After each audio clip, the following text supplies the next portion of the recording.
मुझे एक चंद्र सिंह और मिलता तो भारत कभी का स्वतंत्र हो गया होता। दोस्तों, यह शब्द है महात्मा गांधी के पेशावर कांड के उस महानायक वीर चंद्र सिंह गढ़वाली के लिए। नमस्कार दोस्तों, द लर्निंग हब चैनल में आपका स्वागत है। आज हम बात करेंगे दोस्तों महानायक वीर चंद्र सिंह गढ़वाली आखिर कैसे महानायक बने। दोस्तों, चंद्र सिंह गढ़वाली का जन्म 25 दिसंबर 1891 में उत्तराखंड के मासी सैनी सेरा गांव चौथान पट्टी पौड़ी गढ़वाल में हुआ था। इनका मूल नाम दोस्तों चंद्र सिंह भंडारी था और इतिहास में इनका नाम पेशावर कांड के महानायक और अटूट देश प्रेमी के रूप में स्वर्ण अक्षरों में अंकित है। दोस्तों, बात करें वीर चंद्र सिंह गढ़वाली के बाल्यकाल की तो इनका बाल्यकाल विद्यार्थी जीवन से होकर नहीं गुजरा था। इनके पिता श्री जथली सिंह इनकी शिक्षा व्यवस्था करना चाहते थे, परंतु पारिवारिक गरीबी और स्कूल के अभाव में वह ऐसा नहीं कर सके। फिर भी इन्होंने दर्जा 2 तक पढ़ना लिखना एक स्थायी अध्यापक की मदद से सीखा। बचपन में ही चंद्र सिंह उत्पातों से भरपूर और अलहड़ जीवन बिताते रहे। अपनी बलशाली देह और हिम्मत के चलते उन्हें छोटी उम्र में ही गांव के लोग एक भड़ की तरह पहचानने लगे। दोस्तों, चंद्र सिंह भंडारी के वैवाहिक जीवन की बात करें तो इनके 4 विवाह हुए थे।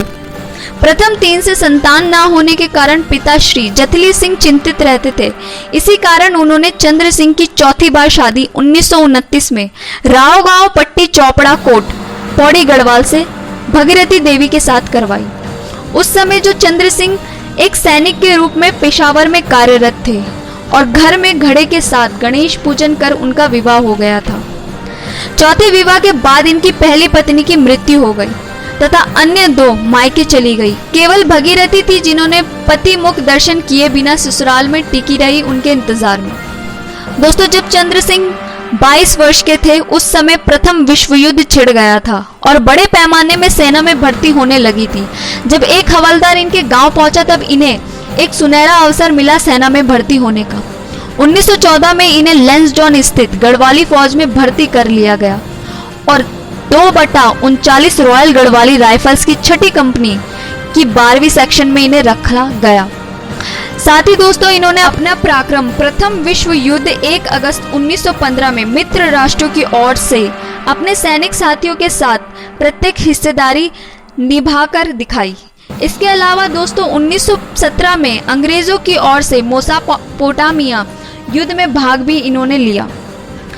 उसके बाद दोस्तों 1918 में बगदाद की लड़ाई में भी इन्होंने हिस्सा लिया। साथ ही दोस्तों 1921 से 23 तक ये पश्चिमोत्तर सीमा प्रांत में रहे, जहां अंग्रेजों और पठानों का युद्ध हो गया, जिसमें अंग्रेजों की विजय हुई। 1920 में इन्हें गढ़वाल बटालियन के साथ बिजरिस्तान भेजा गया, जिसके बाद इनकी तरक्की हुई।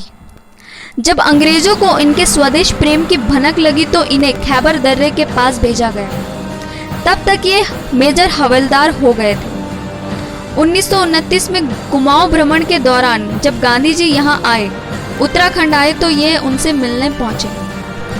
दोस्तों, बात करते हैं उस घटना की जिसने चंद्र सिंह भंडारी को वीर और महानायक का खिताब दिलवाया। दोस्तों, 1930 में इनकी बटालियन को पेशावर जाने का हुक्म मिला था, जिसमें 23 अप्रैल 1930 को पेशावर में किस्सा खानी बाजार में अब्दुल गफर खान, जिन्हें सीमांत गांधी कहा जाता है, उनके नेतृत्व में एक आम सभा हो रही थी। अंग्रेजों ने इस सभा और जलसे को ना करने का आदेश दिया था, लेकिन यह फिर भी आयोजित की गई। अंग्रेज आजादी के इन दीवानों को तितर बितर करना चाह रहे थे, जो बल प्रयोग से ही संभव था। अतः कैप्टन रिकेट 72 गढ़वाली सैनिकों को लेकर जलसे वाली जगह पर पहुंचा और निहत्थे पठानों पर गोली चलाने का हुक्म देते हुए चिल्लाया, गढ़वाली 3 राउंड फायर। दोस्तों, चंद्र सिंह गढ़वाली जो कि रिकेट के बिल्कुल बगल में खड़े थे, उन्होंने तत्काल सीज फायर का हुक्म दिया और सैनिकों ने उनकी बात मानकर बंदूकें नीचे कर दी। चंद्र सिंह ने रिकेट से कहा, हम निहत्थों पर गोली नहीं चलाते। इसके बाद रिकेट ने गोरों की फौजी टुकड़ी से गोली चलवाई। दोस्तों, सबको यह लगता है कि यह भावुकता में बहकर अपने लोगों को बचाने की एक घटना थी, लेकिन ऐसा बिल्कुल नहीं था। यह अंग्रेजी हुकूमत की एक बड़ी सोची समझी साजिश थी, जो फूट डालो राज करो की नीति पर आधारित थी। वह पठानों पर, जो कि मुस्लिम थे, उन पर हिंदू सैनिकों द्वारा फायरिंग करवाकर भारत में हिंदू मुस्लिम दंगे करवाना चाहते थे, ताकि आज़ादी के आंदोलन से लोग भटक जाएं, और इन्हीं सबको भांपते हुए चंद्र सिंह ने विरोध किया। यह जानते हुए कि इसके बाद उन्हें मृत्यु दंड दिया जाएगा, तो भी उन्होंने ऐसा कदम उठाया और विरोध किया। ऐसे वह महानायक वीरचंद सिंह गढ़वाली के नाम से प्रसिद्ध हुए। दोस्तों, चंद्र सिंह द्वारा ब्रिटिश सरकार की खुली अवहेलना को ब्रिटिश सरकार द्वारा राजद्रोह करार दिया गया और उनके साथ सभी सैनिकों को कैद में डाल दिया गया। चंद्र सिंह भंडारी को मृत्यु दंड की सजा सुनाई गई, जिसे बैरिस्टर मुकुंदी लाल द्वारा मुकदमे की पैरवी के जरिए उम्र कैद कर दिया गया और 1 अक्टूबर 1969 में इनका बीमारी के चलते निधन हो गया। दोस्तों, आज का हमारा वीडियो आपको कैसा लगा? अपने सुझाव कमेंट बॉक्स में ज़रूर लिखें। साथ ही साथ लाइक, शेयर, सब्सक्राइब करना ना भूलें। तब तक के लिए जय हिंद, जय भारत।